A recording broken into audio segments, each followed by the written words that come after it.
Hello friends, this is the third video of TYK series on ITC chapter. Here question number first to question number 7 are theory questions. Now I am solving the question number 8. Swasti Private Limited is a manufacturer of taxable goods. It purchases machinery for 8 lakh rupees on which IGST of 14,400 is paid.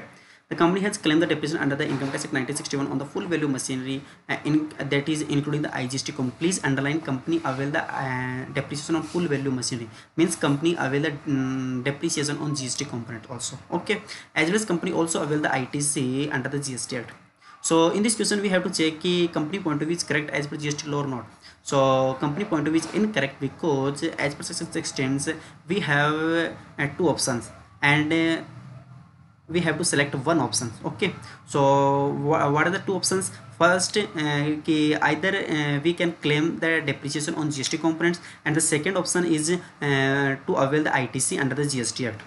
So here company avail both the options, which is not correct as per the GST law, that is against the GST law, because we have to choose only one options. Either depreciation claim on the GST components or avail the ITC of 14,000 under the GST Act, but we can't claim both the options, so company point of view is incorrect. Okay, question number 9.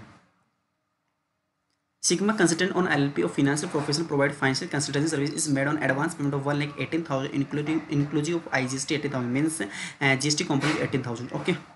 In the month of October, to Azure Computer Service for the developing of software, the software would be used by the LLP to enhance the precision of the financial advice given to various clients. The balance payments to be made after the successful test run of the software in the month of December. Sigma consultant has availed the ITC of IGST of 80,000 in the month of December.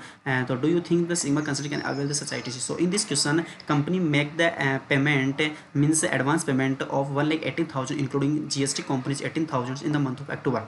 But in respect of advance payments, goods and services means software है to be received in the month of December. So here company avail the ITC in the month of October when company make the advance payments. So it is justifiable as per GST law. So we have to check it is valid as per GST law. Okay, we have to check.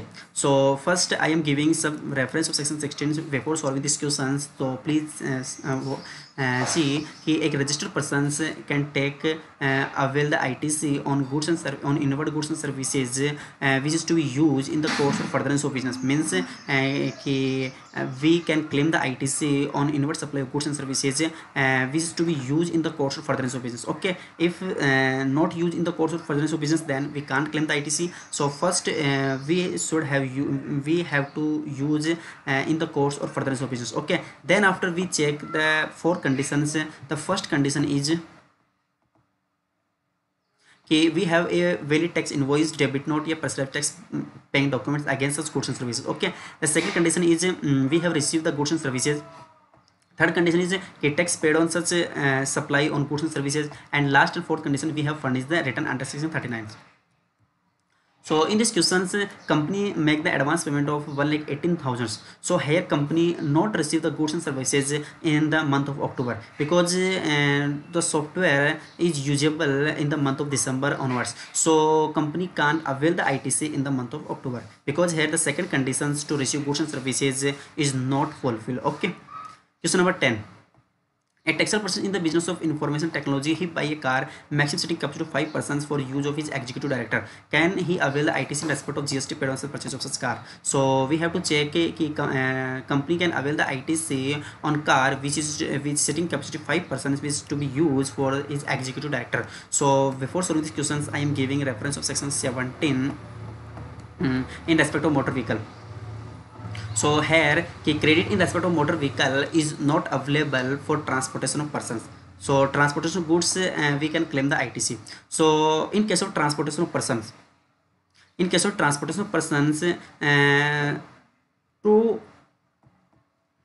two scenarios are available. First, if the sitting capacity of such motor vehicle is up to 13%, and the second scenario is above the 13%. If the sitting capacity of such motor vehicle which is to be used for transportation of persons with sitting capacity above 13%, then ITC is available without any conditions. Okay, and the first scenario कि setting capacity is up to 30%, then ITC is not available, but we can claim ITC on such motor vehicle also if that motor vehicle is used the following three purposes for the supply of such motor vehicle: transportation of passenger or imparting training or driving such motor vehicle. So in the our questions, the motor vehicle the setting capacity 5%, so means setting capacity up to 13%, but ITC, so ITC is not available such motor vehicles, but we can claim the ITC if such motor vehicle is used the three purposes कि for the supply such motor vehicle या transportation of passenger या imparting training or drive such motor vehicle. But in this case the motor vehicle is used for executive director, so this use not for the three purposes, hence ITC is not available on such motor vehicle. Question number 11. A technical testing agency test and certify is based on machinery tools before dispatched by BMT Limited. Some of these tools are dispatched to units of sales without payment of GST as the supplier non-taxable. The finance professional of the BMT Limited wants to know whether they need to carry out reversal of ITC of the testing agency service to meet a extent attribute to the sales supply. So in these questions we have to check whether supply made to sales GST ITC on supply made to sales is available or not. So we have already known that as per section 16 ki ITC available on taxable supply of goods and services, and we also know ki taxable supply include zero rated supply. So supply made to sales is classified as a zero rated supply, hence we can claim the ITC on supply made to sales because it is fall under zero rated supply. Okay. Question number 12. Question number 12. AB registered person was paying tax under composite schemes up to 30 July. However, with effect from 31st July, AB becomes liable to pay tax under regular schemes. So AB is eligible to any ITC. So in this question कि AB है वो registered person थी under composite schemes up to 30 July, but after 31st July with effect from 31st July she becomes AB becomes liable under regular schemes. So we have to check ki whether ITC available or not. So as per section 18 we know कि if we are composite dealer and becomes regular taxpayer, then ITC available on stock immediately preceding the date on which we are liable, we becomes liable to pay under regular taxpayer. So ITC available on that stock is available. So stock can be in form of semi finished or finished goods or raw material. Okay. And also ITC available on capital goods which is available on the date immediately preceding date on which we becomes liable to pay under regular taxpayer, okay, from the composite dealer. So in these questions AB Limited is eligible to take ITC on the capital goods as well as stock which is available on 31st July, okay, because 31st July is the date on which 31st July is the date immediately preceding the date on which becomes liable to pay tax under regular schemes, that is 31st July. Okay. Question number 13. Babla Enterprises exclusively engaged in making exempt supply of goods and is thus not registered under GST on 1st October the exemption available. So यहाँ पर Babla enterprises है is not registered under GST, okay, unregistered persons, and 1st October the exemption available on goods is withdrawn. So on 1st October it's liable for taking the registration because the turnover of Babla Enterprise 50 lakh rupees which is exceed of 40 lakh rupees because it's exclusively engaged in making exempt supply of goods because supply of goods है, so we assumes कि interest supply of goods, okay, or if Babla Enterprises making interest supply also, then registration limit is 20 lakh rupees. So in both cases whether interest supply or interested supply of goods means 20 lakh or 40 lakh limits applicable. So in both the cases Babla Enterprise is liable to take registration because its turnover exceed 40 lakh or 20 lakh as the limit applicable, okay.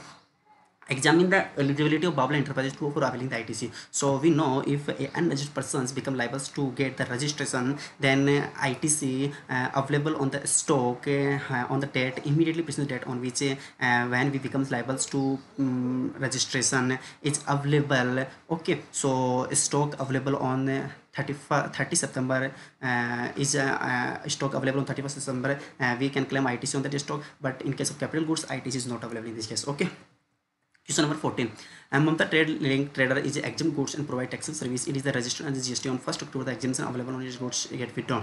Analyze the scenario and determine the eligibility of Mamta Trade Links for the available ITC, if any, on inputs and capital goods used in the supply of exempt goods. Okay. So in this case, this question is also similar to question number 13, but in this question, the Mamta Trade already registered under GST, because in the question number 13, Bawala Enterprise not registered under GST earlier, before become supply taxable. Okay, but in this case, Mamta Trade already registered under GST and is and supply taxable as well as exempt supply, but exempt supply becomes taxable on 1st October. So the stock related to exempt goods and capital goods, means stock and capital goods related to exempt goods which is available on 30 September, because the date immediately present date on which supply becomes taxable. Okay, so ITC can claim on that stock as well as capital goods, because okay, so in this case we can claim ITC on capital goods as well as stock, but in question number 13 we can claim ITC on stock. Okay, so these are the we covered up to question number 14, and the next questions, question 15 to 20, we cover in next lecture. Okay, thank you.